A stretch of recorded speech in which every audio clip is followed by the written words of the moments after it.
ámbito de su competencia. Alberto, qué gusto saludarlo. Buenos días, gracias por aceptar esta invitación. Me encuentro junto a Paul Tutibén, esto es WQ Radio y WQ Noticias.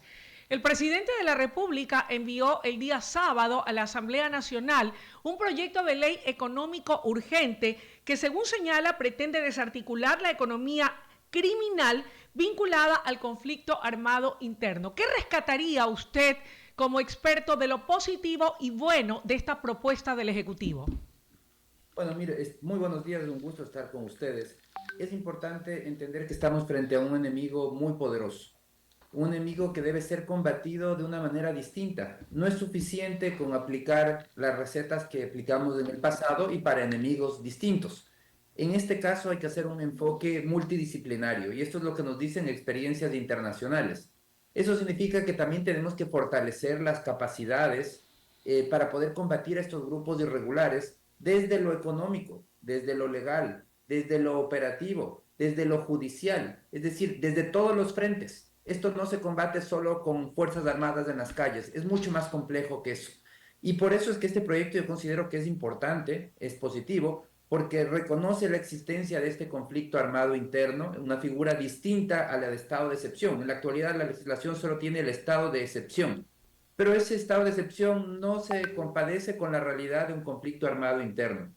Entonces se crea una figura de conflicto armado interno, se proponen incentivos tributarios, alivios financieros para las zonas más afectadas, se refuerza el bloque de seguridad y además se plantean nuevas penas desde la justicia. Todo esto yo creo que es positivo y esa es la parte que hay que rescatar. Claro, el diablo está en los detalles. Ahí es donde tenemos que tener mucho cuidado cómo lo hacemos. Pero la iniciativa es positiva y tiene que ser trabajada y mejorada en la Asamblea.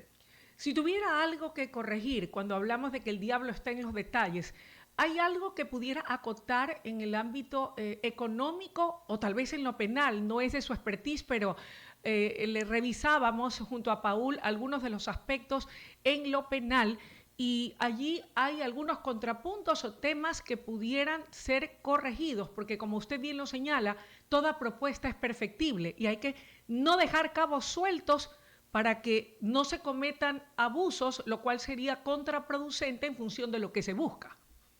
Precisamente eso es lo importante, no dejar esos cabos sueltos. Lo que tenemos que estar muy claros es que en esta lucha contra el narcotráfico no podemos sacrificar los derechos de los ciudadanos inocentes, de la gran mayoría de nosotros.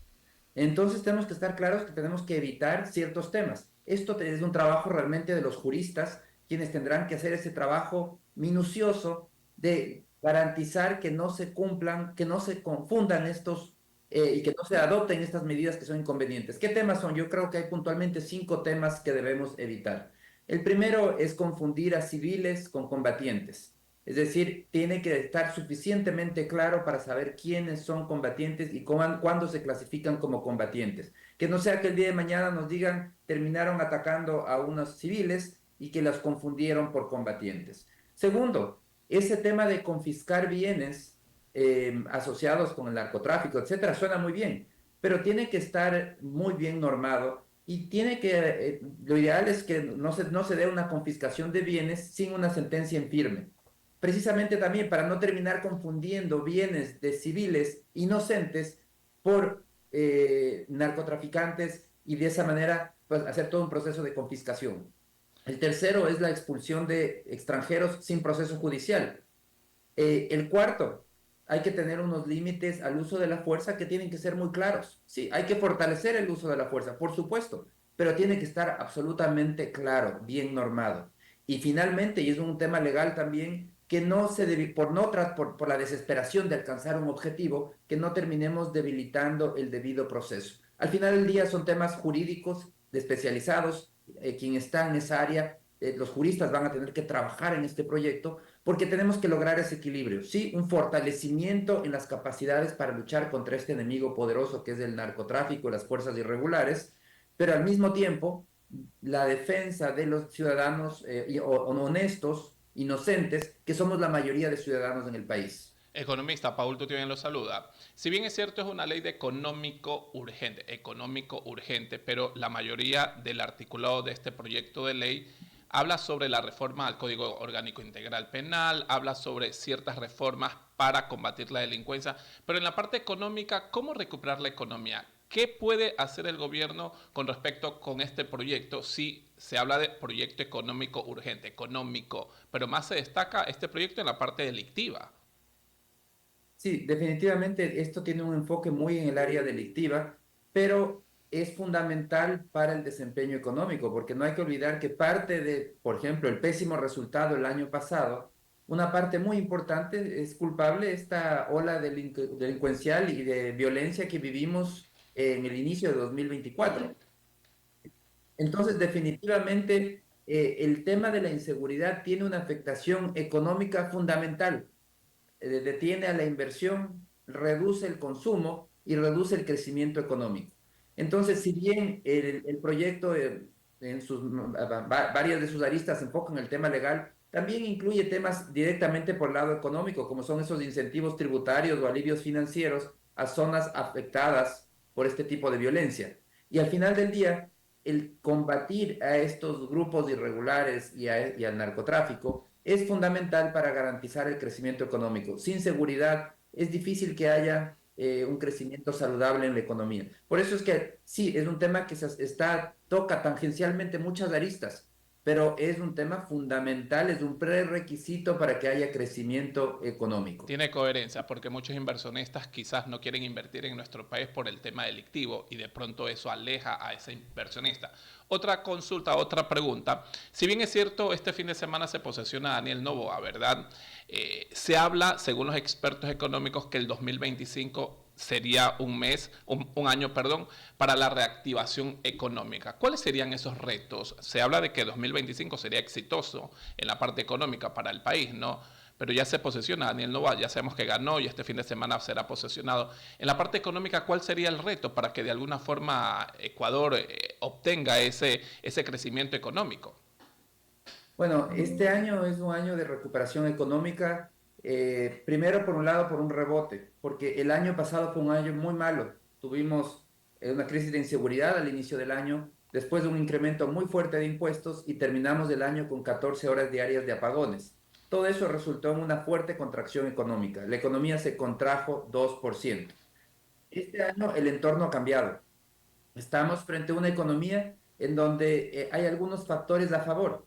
Uno de ellos es el fuertísimo superávit comercial. Las exportaciones han tenido un buen desempeño el año pasado y siguen teniendo un buen desempeño, siguen subiendo. Hay sectores que tienen un desempeño extraordinario, como es el cacao. Entonces vemos cómo siguen ingresando divisas por exportaciones, que eso está alimentando la liquidez de la economía. Las remesas fue otro factor muy fuerte el año pasado, crecieron 20% las remesas. Y finalmente el financiamiento del Fondo Monetario Internacional y de los multilaterales que le dieron muchos recursos al país, más de lo que el país tiene que pagar al exterior. Todos esos recursos han elevado la liquidez de la economía, los depósitos han subido aceleradamente, estamos con una economía muy líquida, los depósitos han crecido fuertemente, el crédito todavía no. Entonces lo que vamos a ver este año es cómo gradualmente esos depósitos se van a ir transformando en crédito y van a dinamizar la economía, permitiendo un crecimiento que según el Banco Central estaría alrededor del 2,8%. El desafío sigue siendo crecer más rápido. Crecer 2,8% suena bien después de que la economía se contrajo el año pasado, pero tenemos que buscar un crecimiento sostenido y fuerte, y eso implica reformas estructurales. Ahí están los cambios pendientes que tiene que hacer el gobierno en materia económica para que la economía crezca más rápido. Este año, sin esos cambios estructurales, va a ser un año de recuperación, pero como país, como política pública, debemos buscar un crecimiento mucho más rápido y de manera sostenible, y eso solo se logra con cambios de fondo, cambios estructurales que hagan que el país sea más atractivo para invertir. Alberto, ¿cuáles son esos cambios estructurales? De manera muy concreta y puntual es la primera pregunta. Y la segunda, en honor al tiempo, porque a las 9 tenemos otra entrevista, es ¿cómo ve usted la posibilidad de que Ecuador sea uno de los países de América Latina que pueda acceder a tener algo de los 9.200 millones que China ha puesto a consideración de América Latina y el Caribe? ¿Será posible? ¿Es viable? ¿Es conveniente o no para el Ecuador? Bueno, reformas estructurales. La primera, tenemos que eliminar todas las barreras de entrada a la inversión. En el Ecuador, si no tenemos inversión extranjera abundante como tiene Colombia o como tiene Perú, porque no lo permitimos. Porque en la misma Constitución de 2008 se estableció que hay amplios sectores de economía. Los más grandes son monopolios estatales. El petróleo, la minería, la electricidad, las telecomunicaciones, todos son monopolios estatales. Y el resultado del monopolio estatal siempre es el mismo: insuficiente inversión, subdesarrollo. En petróleo, la producción petrolera ha caído en 100.000 barriles por día en la última década. ¿Por qué cae la producción? ¿Por qué está en caída libre? Por falta de inversión, porque es un monopolio estatal y el Estado cada vez asume más de esa actividad y cierra la puerta a la inversión privada, a pesar de que Petroecuador no tiene recursos para invertir. En electricidad, apagones de 14 horas. ¿Por qué? Por insuficiente inversión, porque no se ha ampliado la inversión en generación, y eso es porque no se ha permitido inversión privada, es un monopolio estatal. En minería llevamos décadas de retraso. Para Perú, para Chile, la minería es un producto fundamental, representa más del 10% del PIB. En el Ecuador está recién empezando, con décadas de retraso, estamos sentados sobre una riqueza inimaginable y que no la sabemos aprovechar. Entonces, eliminar barreras de entrada. Segundo, rápidamente, seguir abriendo mercados para las exportaciones ecuatorianas. Eso genera crecimiento. Tercero, tenemos que liberar todos los flujos de capitales y modernizar la legislación bancaria, abrir la competencia en materia bancaria.